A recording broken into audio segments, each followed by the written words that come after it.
सभी कला विद्यार्थियों को नमस्कार। ये मेरा जो सिलेबस है ये सौंदर्य शास्त्र से संबंधित है। इसमें पूरब और पश्चिम के जो भी सौंदर्य शास्त्री रहे हैं उसमें से ये एक प्रश्न आता है और उनका सिद्धांत। देखिए, ये चाहे आप सुकरात पढ़िए, प्लेटो पढ़िए, अरस्तु पढ़िए, क्रोचे पढ़िए, बाउमगार्डन पढ़िए, हीगल पढ़िए, कांट पढ़िए, टॉल्स्टॉय, फ्रायड, जॉन रस्किन, ठीक है ना। तो इसमें से क्या करना है वो चीज़ें याद रखिएगा। पहली बात, ये कौन सा दार्शनिक किस देश से संबंधित है और किसने कला के लिए क्या कहा है, ठीक है ना। कहना मतलब एक तरह से ये है कि उसने कला के बारे में, अब उसकी परिभाषा, उसने कला कला को किस भाषा में परिभाषित किया है।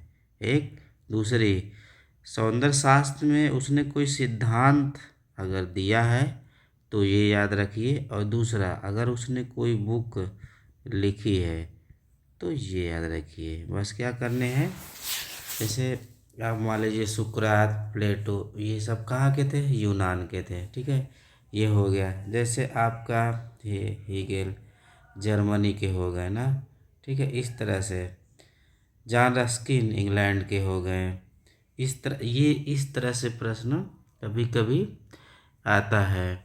जैसे क्रोचे का सिद्धांत है सहजानुभूति, क्रोचे क्रोचे सहजानुभूति का सिद्धांत दिया है क्रोचे ने, ठीक है। अब ये पहली बात तो देश हो गया और एक सिद्धांत हो गया। कौन सा सौंदर्य शास्त्री कौन सा सिद्धांत दिया है, ये प्रवक्ता के लिए बहुत इम्पोर्टेंट है। इस तरह से प्रश्न आते रहते हैं।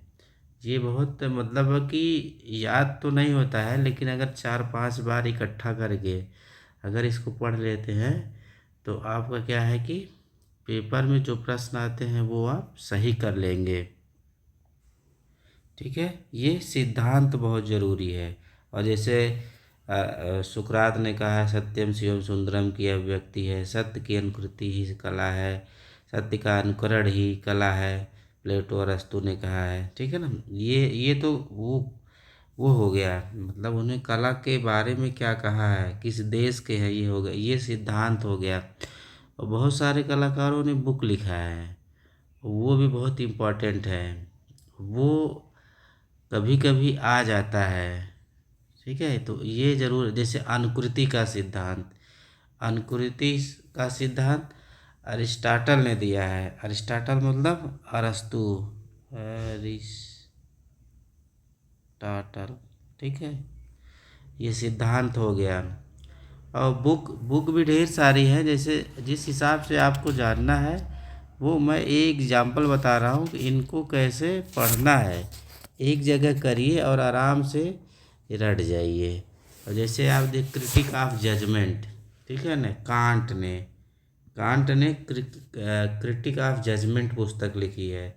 देश, सिद्धांत, परिभाषा और बुक, बस इतने से अगर आप पढ़ लेते हैं तो ये भरत मुनि बहुत इम्पोर्टेंट हैं, रविन्द्रनाथ टैगोर, महात्मा गांधी जी, ठीक है। बस सौंदर्य शास्त्र में ज़्यादा नहीं दिमाग लगाना है, बस उतना से पढ़ना है कि जितने से प्रश्न आता है और आपका सही हो जाए, कंपटीशन आप फाइट कर जाए, आपका सिलेक्शन हो जाए। बस इसी उद्देश्य से मैंने ये वीडियो बनाया है।